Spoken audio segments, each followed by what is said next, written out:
Hello, everybody. Welcome back to the Boo Shakalaka podcast. I am your host, Tiffany, and I'm joined with my co-host, Pierre. Nike Dineros Jen Masmo and Targaria Lentron, and Valeria Foraticotic son, Valeria Munoingas Nuis Isa. And we are back with our Goosebump reviews. We're back with our Goosebump review. This is Season 1, Episode 3. This episode is called The Cuckoo Clock of Doom. So I guess we could start off with, did you like this episode, Pierre? I absolutely loved this episode. You did not disappoint. Like this episode was fast paced. There was a lot going on. The story moved. Isaiah broke again. It was just perfect. It was just like the perfect episode. There were also a lot of things that tugged at my heartstrings. So it hit all of my horror movie requirements. That is, that's fantastic that a TV show about a book written in the 90s by R.L. Stein. What does R.L. Stein stand for? Like Robert Leon Stein? Roderick or Larry. Roderick Larry. All of those will work. I'll look it up at the end of the podcast and I'll have that answer. So yeah, this episode, Cuckoo Clock of Doom, I definitely enjoyed it. With what happened at the end of episode 2, it needed to be very fast paced because it got you sitting up in your chair. You were like, what is going on? What happened to James? Why is he this big yellow goo? I need answers, and I need them now. All right, so we start off the episode. We flash back to Halloween night. So as you mentioned in the last episode, you like how they keep going back to Halloween night. And it's like so many things happen that night between all of our main characters, but we're just finding them out. Everybody gets their own episode. I really enjoy that. It lets you get to know each character. Mm-hmm. Even though we still don't know Isabella. We still don't know Allison. Allison is not a star player, honey. I don't think she's in the main picture. She's not in the in the promo pic. Flashback to Halloween night with Isaiah jumping out of the closet. Chase. Oh, that scared me. Oh, I was saying it in my Chucky voice from Child's Play 1 when he jumps up and says, surprise! But anywho, he comes out of the basement with the camera and he says cheese to everybody, and James falls and hits his head on the cuckoo clock in the room. I just have one thing to say. If Isaiah and James aren't together by the end of this series, I'm rioting. Ew. The thing that I took away from that part was how Allison knows what a contusion looks like from the front. It was because he hit the back of his head, and she's like, looks like you have a contusion. I'm like, how do you see that with that fro? He did have a little Miss Frizzle going on. Yeah, so she was like, you have a contusion. And I'm like, well, he hit the back of his head, ma'am. She's smarter than we know. We just will never get the opportunity to understand. So we jump back to the party, and James is walking around like a live action episode of RuPaul's Drag Race. He is killing me. Hey girl, pandemic realness. I'm like, why is he being extra right now? Like, he's not the host. Yeah, well, Allison is the host. Yeah, it was cringy. Like, it was very people pleasery because I'm like, but then I was like, well, is he popular? Because he is friends with the star football player. So it confused me because I was like, what are you doing? Like, do you really know these people?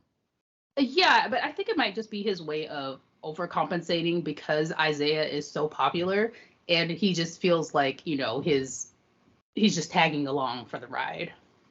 Maybe I guess because he is, dressed like Selena Kyle from Batman Returns, I thought he had a little bit more confidence to where he wouldn't have to do that. I don't know, but he's the sexiest cat in this party, according to Isaiah. Great friendship.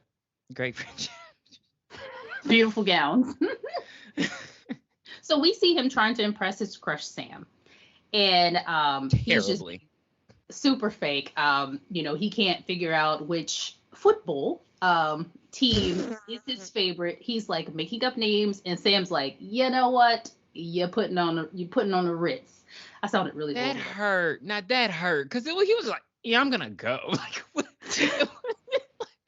it was so real for Sam, but it was just like God, I know that stung. Like, hey, wait, where are you going? Like, sir, you blew it. I wish I could be that type of person. But, so after Sam shoots him down, he goes and talks to his true love, Isaiah, and lets him know that he's leaving. He's done for the night. He's just going to go ahead and go home. Walks outside, and bam, we are flashed right back to the scene where he hits his head on the cuckoo clock. Everybody is repeating the things that they said prior, that what we heard early in the episode. So James is like, what's going on? He tries to grab his stuff. See Groundhog Day. Correct, please. He tries to leave like 4 or 5 times. He goes out the front door. He goes out the back door. He goes out the window. And and he keeps taking him right back to where he hit his head on the clock. So he gets into this funk, and he just is sitting on the stairs, and he just decides, you know what? I don't know what I can do. Even though he doesn't try to do anything but leave. Like, absolutely nothing. He does not try to do anything but leave. So he's sitting on the stairs. He's sitting on the stairs, depressed and worried. When Trade comes up, he's totally fine. Did you just say in the podcast now? Now. Shut it down. Okay, bye. Shut it down. Is he or is he not Trade? You tell me. You like the men? I wouldn't say. He's Trade in James's eyes. Yes. There we go. So James Trade comes in, and he's totally fine. So they get to chatting, and then Sam walks up. Well, no, Sam doesn't walk up. He rudely says, "Can you move?" And then, and James is like, "Oh, I guess I'll move." And then, he sits down. He's very empathetic. I do appreciate this moment because he's like, "Hey, is anything wrong?" And then James is very morbid. Like, I'm trying to escape this. I'm trying to escape this moment, but no matter what, it was very blankicidal. Very much so 13 Reasons Why. And then I'm not familiar. Really? What? Yeah, I didn't watch it. It was very 13 Reasons Why. And so they get to talking, and James asked him, hey, so what's your favorite soccer team? And then he's like, why? Like that threw me off. I was like, why? I'm like, I just need to know. And so, of course, James Googles the soccer team, which I think is Arsenal. And then he runs out of the door. He repeats the night. And so he very manipulatively replays the conversation and pretends like he knows about soccer. And, he spills all these facts. And so they have this great connection, which proceeds them to make out.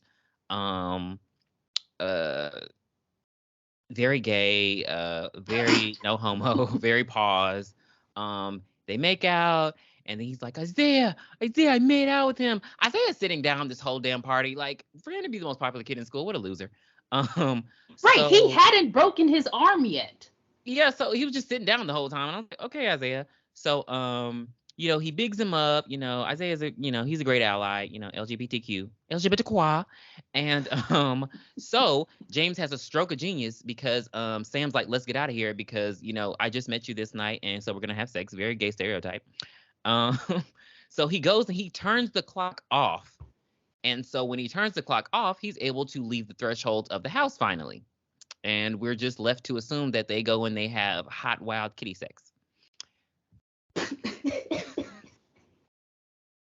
Because he is the hottest cat in the party. Yes, hottest pussy. He didn't say pussy. That would have just been really gay.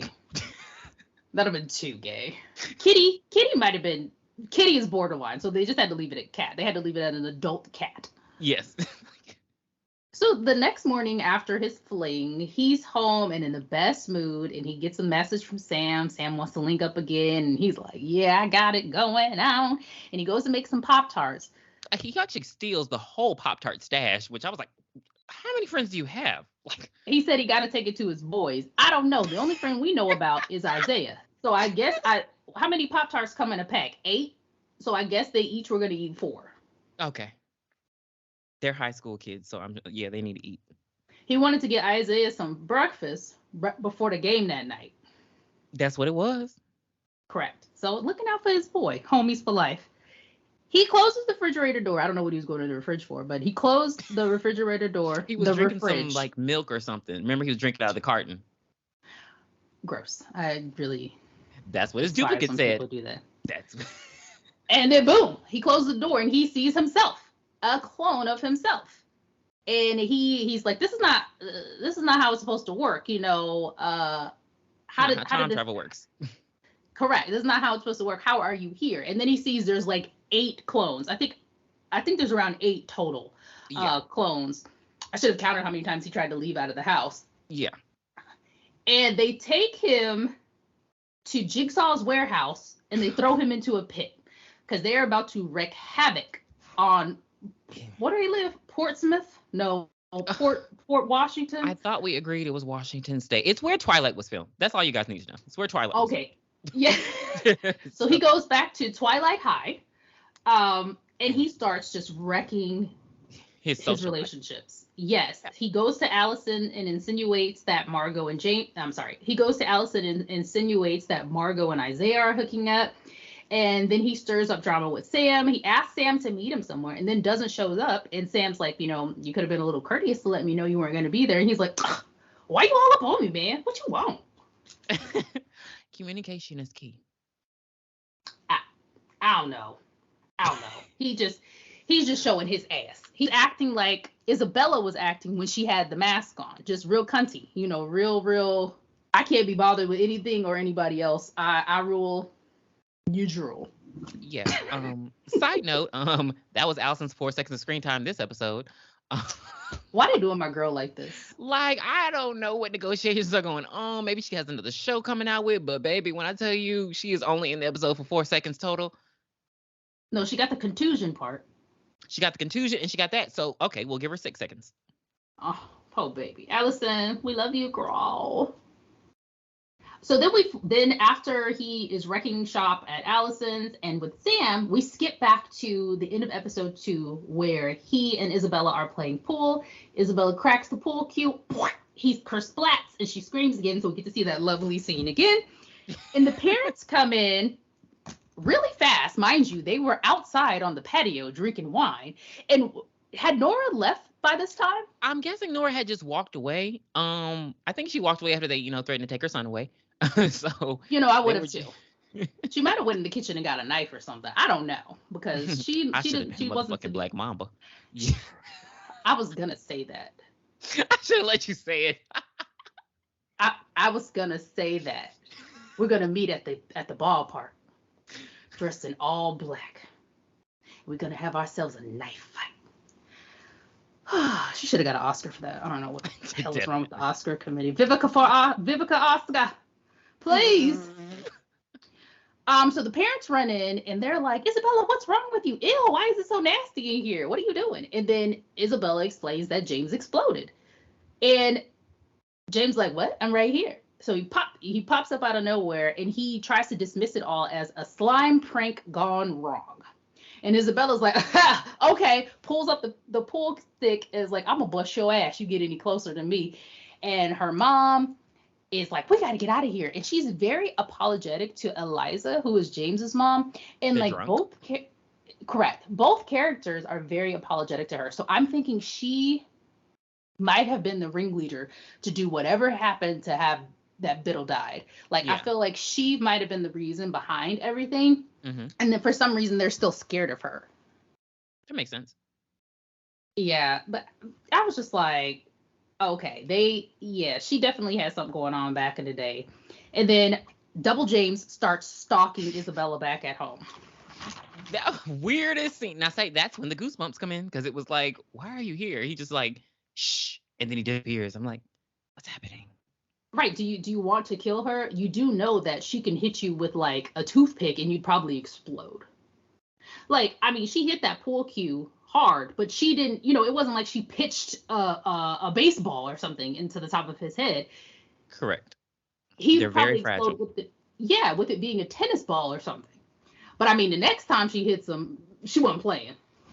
So then we skip to some tea. These scene skips are much better than last episodes. They flow better. And we skip to Isaiah and Margot, and basically what they're talking about is the troll incident. And they're like, whoa, was that a troll? Like, can't believe that was a troll.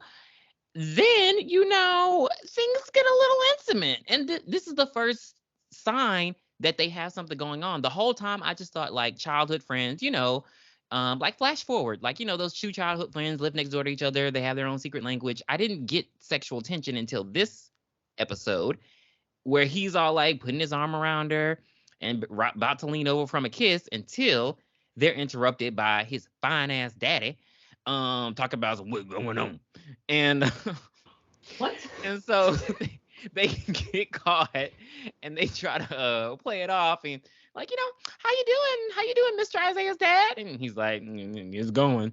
Like, it's almost like I expected him to be more disapproving, but he seemed like he had his own shit going on. But yeah, they got caught almost smooching, and I was very surprised. That took me out. Like, you are a cheater. I just have to just rewind back. Flash forward. Becca and Tucker. Yes. Flash forward. Okay. Yes. I just wanted to be sure. We are I'm a 90s kid, so I'm not ashamed of that. Excuse me? Episode 1, you told me you were born in 1999. Correct. That's in the 90s. Problem. Anywho. You were coherent enough to watch a Disney show that was in syndication at the time. Okay. You know what? Sure. Yeah. Yeah. I could have said Doug and Patty mayonnaise. Anywho. So old. So we skip to the school because they're like, hey, let's talk to James about this. James has been missing in action, so they want to catch up their friend. And so they're back at the high school and they meet up with James and he's walking away from them, very dismissive. They're like, James, come back. And he's like, get the hell away from me. And so they're trying to explain to him what happened. And he's very dismissive again. Of course, he's a dupe. And this is when Isaiah breaks again. He's like, James. Like, James, are you still mad about that? And I'm like, it was just multiple sentences like, you better apologize to her. You still mad about that? Don't act like that. And I'm like, what? They should have just made him a foreign exchange student from Britain. Because I don't know. Maybe when he's like flustered, he does it. Or when he tries to talk fast. He didn't even need to be a foreign exchange student. He could have been with a dad and mom. And the mom went to work in London and he lived there and they moved back 2 years ago. They could have said one thing to just let that slide. But now, like I said, it is my mission. I'm going to start writing them down. I think I might do a montage of every time he breaks. No, that's too much work.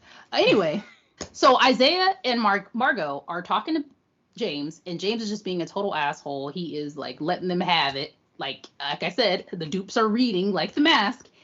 And Isabella runs up and she takes a bat and just splat. Like, she's not even thinking maybe this might be him. She don't even care. She just hitting him like Gallagher with a watermelon. Bring him out. Yeah. Well, I'm so glad you just said that, Gallagher watermelon, because we learned that the slime that he explodes into smells like watermelon Jolly Ranchers. I don't know why that's significant, but they say it multiple times, so I just wrote it down. Yeah, it did make me want to go get a Jolly Rancher. So Margot, Isabella, and Isaiah go and have a chat while they're cleaning off the Gallagher watermelon slices. And they find out that Isabella has been the troll all along. But Isabella's like, that's beside the point. That's chump change. We ain't even talk. There's more pressing matters we got to talk about. Don't even worry about that. Don't even worry about that, cuz. Don't even worry about that. I mean, she pushed that to the side like real fast. And since Nora gave that picture to Margot, they all decide to go see her. Nora tells them, Nora's like, Margot, go talk to your mama. I ain't got nothing to do with this. Literally. Like, she's like, Chad, trying to say, Chad, wait, Chad, go on now, Chad, go on now. I don't know y'all. Like, she had it. After Ben cussed out, Ben must have punched her and we didn't see it. I don't know. Because she was like, nope, I ain't finna do it. So now we leave the kids and we go back to Nathan's house. He is in there getting his groove on, dancing and eating worms. Literally. And the cocoa powder. And so back to your point, Harold, have you been alive before? Like, he's just acting very, very weird to someone who had used to be a human before. And I did notice something else. Did you notice how all of a sudden the basement got revamped, repolished, rebuilt? I thought that it when it blew up, they were never able to get into it, so they couldn't do anything to it. So now he okay? Now it's okay? Because I mean, it was But I the mean, carpet, wallpaper, paint. He had it set up back. Like it. Explain. so I'm thinking he didn't burn in that fire. Oh. That's what I'm thinking. I think it might have got stopped and they burned his ass somewhere else. Dracarys. They were in there putting on the spell of the century. What if it turns out like Eliza, Ben, Nora, and Sarah are all witches? The Craft. Okay. Okay. All you need is one black. Get the. I don't like Negroids. Hail to the Guardians of the Watchtower of the North. I invoke thee. So we're gonna make that canon for now. They just went and burned him up.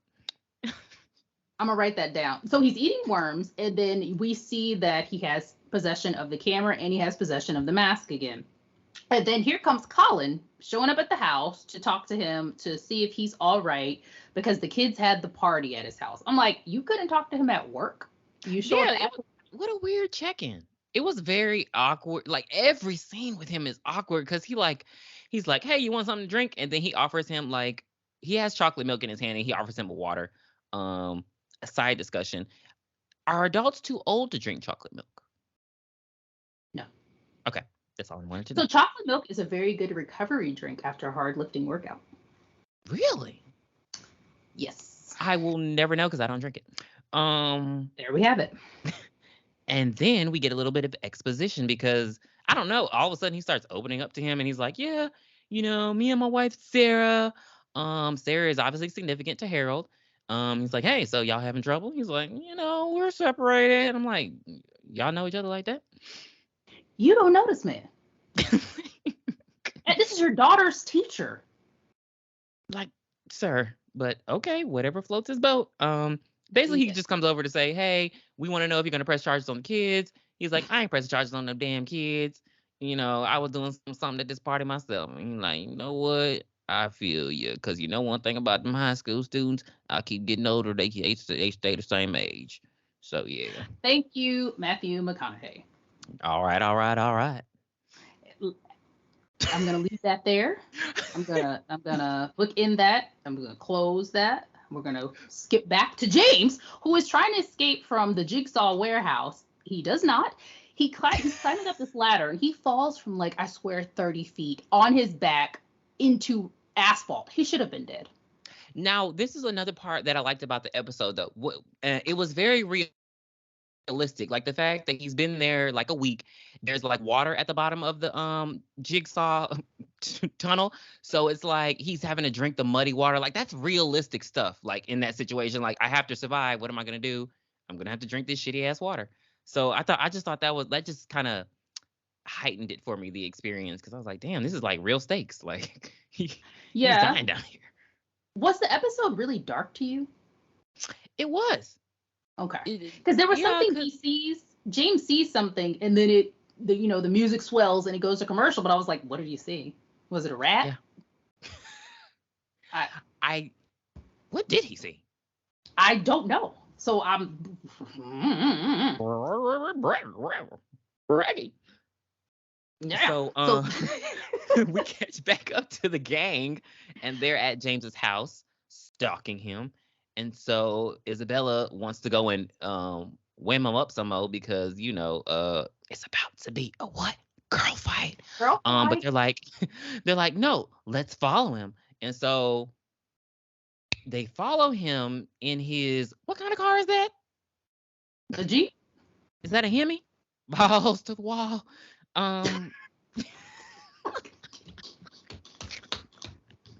So this lets us know that Double James is super rich because he sneaks off to when they get there. James is like, what is he doing at his family's old mine? What the fuck are you talking about, old mine? What is this, my Bloody Valentine? They found the gold. I don't know. It was really weird, and of course, it's a trap. Double James takes them. You're welcome. Damn it! I gotta go watch it. Double James takes them and puts them He takes them down to the mine and like ties them up or something. Question: when did fake James go and get 7 other outfits that were all the same? I was hoping you wouldn't mention it. The cat suit I understand because that's what he was wearing at the party, but the pink little Chris Brown outfit, I don't know. I was just gonna chalk it up to he's like Einstein and he wears the same outfit every day.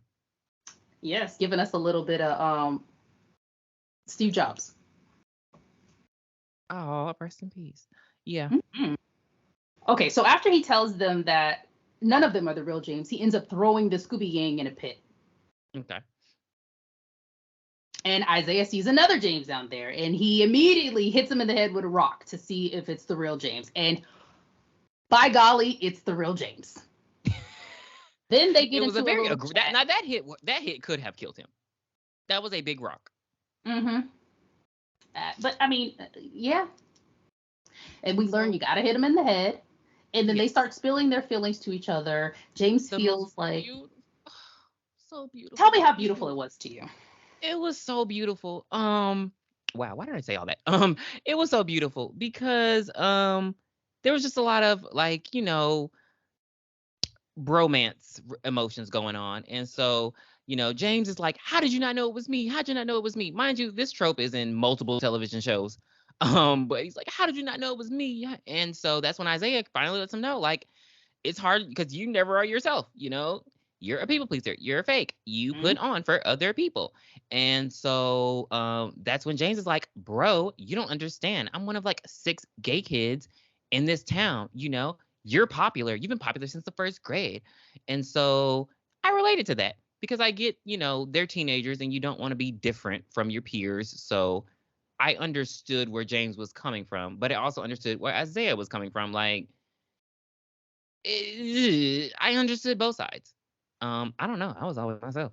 But besides the fact that I like the boys. But so then they get broken out by the 2 warrior women. So yeah, they bust them out and they're like, you guys, and they're like, how'd you find us? Like, you were gushing over each other for the past 10 minutes. And so, they belong together. And so they run out, they all, you know, they run, they try to escape, and then bam, they get split up.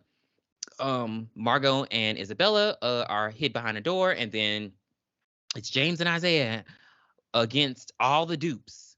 And so what do? They turn into Charlie's Angels. Smack my bitch. And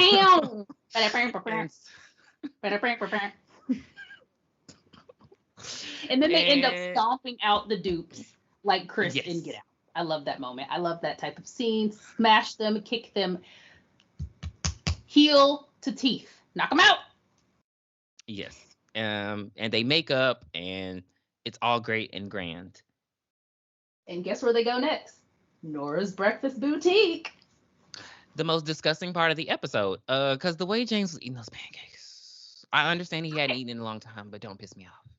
Do not piss me off. ASMR I think is the most disgusting thing ever. I do not like watching people eat. I do not like hearing people eat. The only thing that I can hear eat, and I'm okay with it, is my dog. You don't like ASMR. That's crazy. Michael, awesome. So as they're eating the pancakes, everybody's sitting at the table telling Margot, hey, Margot, you need to call your mom. And Margot's like, well, she's doing her professional photography thing. And James says, I was locked in a mine for a week. And I didn't eat for a week and drank dirty water for a week. You gonna call your mom. Realest line that the writers, oh God, that was the realest line of the series. Cause girl, oh my God. And then she was like, you know, she was also like, oh my God, you know, my parents might be separating. I don't want to deal with it. I want to make it real. Girl, go watch Mrs. Doubtfire. We have gotten over the whole, it's my fault that my parents get divorced. Go watch Mrs. Doubtfire. Get over it. Like, there's real shit going on, and you talking about some damn separation. Girl, bye. Your dad's already having an affair. Well, she don't know that yet. So she calls her mom, and we see that it is the mom from the Chucky series. So let me tell you how this all flowed together. Did you watch the Chucky season 1? Yes, I did. So remember Junior? Yeah. So the mom on Goosebumps, so I'm sorry, Margot's mom on Goosebumps is Junior's mom on Chucky. I In didn't. real life, Margot and Junior are brother and sister. Shut up. Seriously? Yeah. I looked That it is up. I was like, cool. wait a minute. And they were Now both that is. born, yeah, that, they were both born in England. So I'm like, wait. So why aren't they breaking? Oh. But I went and looked a little more, and she's American. I think they were just born in England. Okay. Well, that's nepo. Well, damn, what's the blonde girl's name in Chucky? Because that is her Lexi. actual mom. Yeah, Lexi's mom is her actual. Yeah. Yeah, because that's the mom from One Tree Hill. If anybody cares, she has two daughters. Well, she has three daughters, and they all look like her, and it's really creepy, and they're all blonde. Yeah. The other daughter is from The Babysitter. Yep. Mm-hmm. Mm-hmm. Anywho, the episode's almost. I feel like we do this every time we get to the end of the episode. We veer off really fast, and It's okay we because just people love it. go down. We go down a hill, and I don't know. So she calls her mom, and she gets her mom on speakerphone. She doesn't let her know that anybody else is listening, and she tells her, "Hey, we need to talk about Biddle." And the mom was like, "Don't say anything. I'm on my way." Click, and everybody's looking like, "Why was this so dramatical?" It was very cryptic. And then she was like, you can't trust any of the other parents. And I think that's also what has them like, because Isaiah's like, what you mean you can't trust no other parents? Well, Isaiah, James, and Isabella. What parents? It was very cryptic. And it's like, girl, why hadn't we been called Sarah ass? She ain't busy. Because she was chilling when she called her. She answered it like one ring. She picked up and said, "What can I do for you?" "Hello, daughter. What can I do for you? What you want?" Like, and then she goes over and she has like this box of goodies. So she must have not been planning on coming back because she got a whole box of goodies and there's a picture of Harold in there. And I'm just like, what? Man, we needed you this whole time. Like, if you knew, whatever, Sarah. Sarah about to piss me off. You think she's sleeping with the ghost? Depending on because of the way that he reacted to like, oh, y'all are having problems. I feel like he likes her. I feel like Sarah's the person in the group that he might have liked. Yeah. We talked about that last time because remember he had his burn book and her name was written so many times over. I think she might have been, what's it called? A honey trap. Okay. You know what a honey trap is? I understand. I get it. I hate you and your references. No, just because it was a movie doesn't mean it wasn't a thing before it was a movie. No, I get it. I understand that they use. Yeah, I get it. I just hate that you. I hate you. Yeah, I really do hate you. Honey traps can also be men. See Carrie for full details. You millennial. And so we head back to Harold's house, and we see that one of the dupes is still alive, and he gives Harold. What is that? Like, I don't know. I thought it was like an instrument case. I wasn't in band. A briefcase. Hold on. He gives a case. Harold opens it and screams, "Where is he? Where is he?" The only thing small enough to fit in that box is Slappy, the ventriloquist dummy baby. He's coming back. Congratulations. I'm so glad you're getting what you want. And I hope the episode scares the shit out of you. So yeah, that's because I was like, we've been wondering who he is, and so now I'm wondering, does he have like a bunch of enchanted objects like Voldemort? Like, because it's like these objects all seem to have these magical powers, and he seems to know that they have magical powers. So now I'm wondering, is he a witch? Yeah, so maybe the group, they were a group of 5, and they kicked him out, and they became a foursome because Harold was much stronger than them. Come on now. No, yeah. Hulu writers room, please see Tiffany for further instruction. And so because Slappy is not in the case, he decides to throw something at the last dupe, making him explode. And so Harold exhibits a lot of anger issues. This is his second time blowing up, because remember when he was playing the his little music earlier and it was skipping, instead of just, I don't know, blowing on it, rubbing on it, he decides to bust it open. So he has anger issues. So I'm starting to think Harold is not like the sweet, innocent guy that we thought he was in the first episode. Like he has those weird anger issues. For reference, see Degrassi. Wasn't feeling that. Starting to lose sympathy for him. Yeah. So for this episode, nothing has topped the first episode for me just yet. So I think I'll give this a 7.5 Goosebumps out of 10 because, as I mentioned last episode, it was kind of slow paced in the beginning, and then the end was like, whoa. This one was whoa in the beginning and very slow paced towards the end. But I still enjoyed it. I still want to come back next week. I still want to watch the next episode, and I am. I'll give it a 9. Oh. I'll give it a 9. It was different, and there was a lot of character development. You got to see their relationships, everybody but Allison. But Isaiah broke again. Like it was great. I'm gonna just chalk it up to this is his first American role, and because sir, you got to stop doing that. But yeah, I'll give it a 9. He does. All right. Well, that will end this week's episode. So that is season 1, episode 3 of Goosebumps. This episode was called The Cuckoo Clock of Doom. Come join us next week while we will review episode 4, which is called Go Eat Worms. So I'm Tiffany signing off. And this is Pierre. Thank you for joining us. Bye.